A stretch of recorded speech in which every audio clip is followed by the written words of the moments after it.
আশা করি ভালো আছেন। ফিরে আসলাম আরও একটা নতুন রেসিপি নিয়ে। আপনাদের দেখাবো হচ্ছে আজকে মুরব্বা বানাম। আর এই মুরব্বা বানানোর জন্য প্রথমে লাগবে যেটা হচ্ছে আমাদের কাঁচা আম। আর এখানে হচ্ছে যে আমি কাঁচা আমই লাগবে। আর এখানে যে পারফেক্টভাবে মুরব্বা বানানোর জন্য কাঁচা আমটাই যেখানে আমি কাঁচা আম নিয়েছি হচ্ছে যে এটা হচ্ছে একটা প্লারের সাহায্যে আমি সবগুলো আমি খোসা ছাড়িয়ে নেব। আর এটা সবগুলো আমি এখানে সারে, যেহেতু আমি আমগুলো আনছি অনেক দিন হয়েছে, এর জন্য আমার আমটা একটু কালার ধরে গেছে। আর আপনারা চেষ্টা করবেন যে আমে জানি কালার না ধরে একদম সম্পূর্ণ কাঁচা আম নেওয়ার জন্য।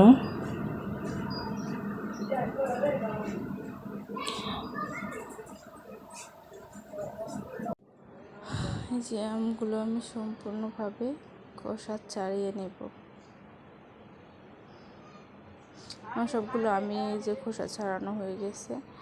এখন আমি যে ছুরির মাধ্যমে করতে চাইতেছিলাম, অনেকক্ষণ চেষ্টা করেও আমি যে আটি থেকে আলাদা করতে পারতেছিলাম না, পরে বটি দিয়ে আমি এটা করে নিয়েছি। আর এখন হচ্ছে একটা কাঁটা চামচের সাহায্যে এগুলো আমি ঘাওয়া নেব আর কি, মানে ছিটো ছিটো করে নেব।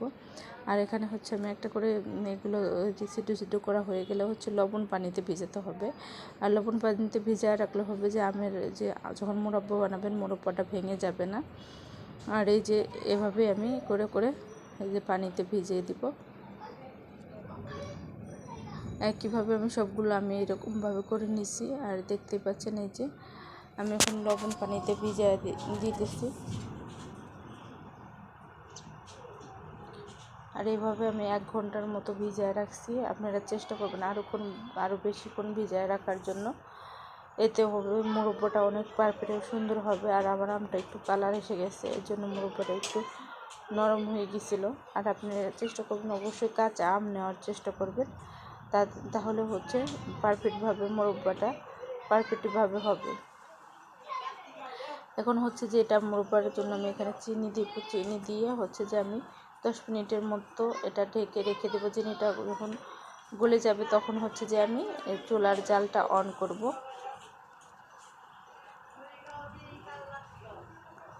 এই যে দেখতে পাচ্ছেন আমি একটা গোটা মশলা দিয়ে নিয়েছি। আর এইভাবে আমি একটু সামান্য লবণ দিয়ে এটা ঢেকে রাখবো। এই যে একটু এপট ওপট করে তারপরে হচ্ছে ঢাকনা দিয়ে ঢেকে দেব। আর আপনাদের বলে রাখি যে যেখান থেকে আমার ভিডিওটা দেখছেন অবশ্যই কমেন্ট যে লাইক শেয়ার কমেন্ট করবেন। আর যদি ফেসবুক থেকে দেখেন পেজটা ফলো দিবেন। আর ইউটিউব থেকে দেখলে আমার চ্যানেলটা সাবস্ক্রাইব করে দিবেন। আর এভাবে হচ্ছে আমি এই যে উল্টে জাল কিন্তু আমি একদম এখন অন করে দিয়েছি। আর এখন এই কাজটা হচ্ছে আপনি চামিচ বা খুন্তি দিয়ে নাড়ানাড়ি করে করবেন না। এটা হচ্ছে যে একটা যে এরকম দুই পাশে ধরে ধরে উল্টিয়ে পাল্টিয়ে দিবেন। এভাবে দিলে কিন্তু মুরব্বাটা পারফেক্টভাবে ভাঙবে না, সুন্দর হবে। আর আমার আমটা একটু যে বললাম একটু কালার এসেছিলো, এর জন্য একটু হয়ে গেছে। আর এই কাজটা আর একটা টিপস আপনাদের বলে দিয়েছি, যখন মুরব্বা হয়ে যাবে, যে মুরব্বাটা হয়ে গেছে, আমি হচ্ছে 2-1টা রোদ দিয়েছি। আর রোদ দিলে হচ্ছে পারফেক্টভাবে একদম সুন্দর হয়। আপনারা সববারই কিন্তু ফ্রিজ থাকে না।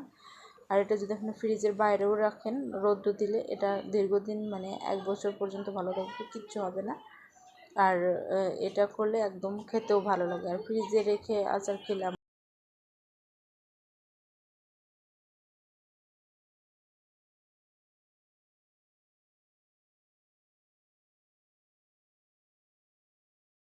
অনেকটাই কমে গেছে। প্রথমে কিন্তু ভরা ভরা ছিল, এখন যতই হবে পানিটাই হয়ে যাবে। আর এই যে দেখবেন পুরোপুরি কুক হয়ে গেলে বুঝবেন যে আপনার মুরব্বাটা হয়ে গেছে।